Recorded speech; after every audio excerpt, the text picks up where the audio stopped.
Look at this pattern, 77 degrees, a far cry from where we were 31 years ago today. We were talking about one of the most biblical storms on the East Coast. This was a Cat 3 equivalent as it moved up the coast, set barometric pressure records, and ultimately brought this area to a complete standstill. And we got to interview a few folks who lived through the blizzard of 93. I still remember it like it was yesterday. What's your recollection of the storm? It was right around my birthday. It's March 16th. And I remember our neighbors come walking up in the snow, and they were wearing like the Walmart bags on their feet, trying not to, get their feet wet. And one of my friends that lived like maybe a quarter mile up the road was able to make it down, but nobody else was able to make it. No family, nobody else, but we still kind of made the best of the party and just had a good time. And I think we had school for like a week, so I got no school for a week for my birthday, so it was just the greatest thing ever. And where were you living at the time? Down North San Branch in Mount Hope. In the middle of the night, my water breaks. Yeah, so how did you get to the hospital that night? My sister had talked about delivering the baby at home, and I said, it ain't happening. We're not doing that. She dialed 911 and gotten a hold of someone, and they said, if you can head towards Summersville, we'll head towards you, and we'll know it's you because there's nobody else on the road. So they put me in the vehicle. We dropped their son off at my sister's mother-in-law's house, and we proceeded up the road. And when we seen another vehicle, of course, they had their emergency lights on, their flashing yellow lights, and they stopped. We stopped. The snow was already waist deep. It wasn't my due date.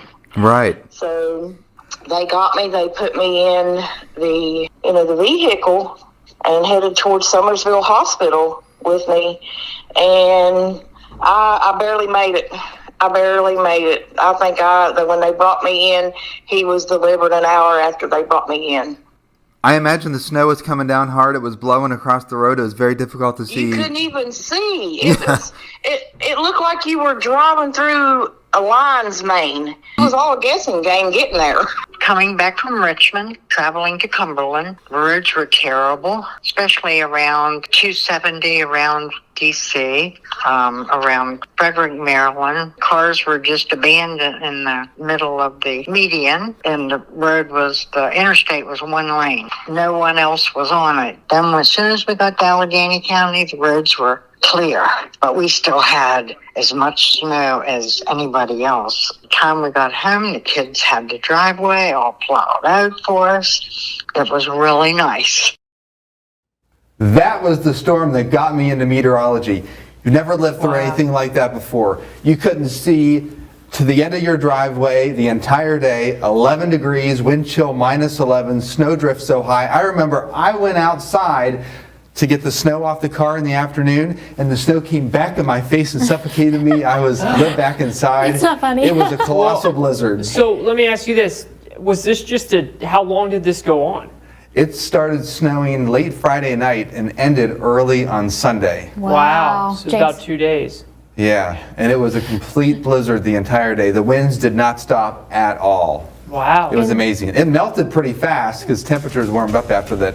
But I remember as a child growing up watching the Weather Channel, the forecast models nailed the storm. It was amazing. There was a squall line coming through Florida. It was snowing in the panhandle of Florida. Snowshoe got 44 inches of snow. That does not count the drifts that were in this area.